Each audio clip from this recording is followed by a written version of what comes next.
প্রবল বৃষ্টিতে বিপর্যস্ত অন্ধ্রপ্রদেশ ও তেলেঙ্গানা। লাফিয়ে লাফিয়ে বাড়ছে মৃতের সংখ্যা। এই কঠিন সময় বন্যা দুর্গত মানুষদের জন্য সাহায্যের হাত বাড়িয়ে দিলেন দক্ষিণী মেগাস্টার আল্লু অর্জুন। সম্প্রতি সোশ্যাল মিডিয়ায় একটি পোস্টে তিনি লিখেছেন, আমি অন্ধ্রপ্রদেশ আর তেলেঙ্গানার বন্যা বিধ্বস্ত মানুষদের জন্য ভীষণভাবে আহত, দুঃখিত।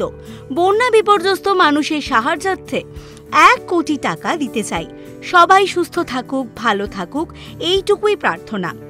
অভিনেতার এই পোস্ট দেখে খুশি তার ভক্তরা। তবেই প্রথম না, এর আগেও বিভিন্ন সময় বিভিন্নভাবে সাহায্যের হাত বাড়িয়েছেন তিনি। মানুষের বিপদ দেখে ঝাঁপিয়ে পড়তে তিনি কোনোদিন পিছপা হন না। ওয়েনাডে ধসের সময়ও বিপর্যস্ত মানুষের পাশে দাঁড়িয়েছিলেন আল্লু অর্জুন। পুষ্পা 1-এর পর বহুদিন ধরে পুষ্পা 2-এর রিলিজের অপেক্ষায় উদগ্রীব হয়ে আছেন তাঁর ভক্তরা। এই বছর 6 সেপ্টেম্বর মুক্তি পাচ্ছে বহু প্রতীক্ষিত ছবি পুষ্পা 2। পুষ্পা 1 যে শুধু বড়দের মনেই জায়গা করে নিয়েছিল তাই নয়, ছোট বাচ্চারাও নকল করেছিল পুষ্পা স্টাইল। ছবির প্রথম পার্টের গানগুলোর মতো দ্বিতীয় পার্টের গানগুলো বেশ জনপ্রিয়তা পেয়েছে।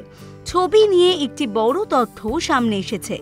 বড় পর্দায় মুক্তির আগেই জনপ্রিয় ওটিটি প্ল্যাটফর্ম নেটফ্লিক্স কিনে নিয়েছে ছবিটি। ওটিটি প্ল্যাটফর্মে মুক্তির অনেক দেরি, কিন্তু এখনই 270 কোটি টাকায় ছবিটি কিনে নেয় নেটফ্লিক্স। এখন অপেক্ষা ছবিটি বড় পর্দায় মুক্তির। এরকমই আরও অনেক ভিডিওস দেখার জন্য নজর রাখুন আমাদের চ্যানেলে ও পাশে থাকা বেল আইকনটি ক্লিক করতে ভুলবেন না।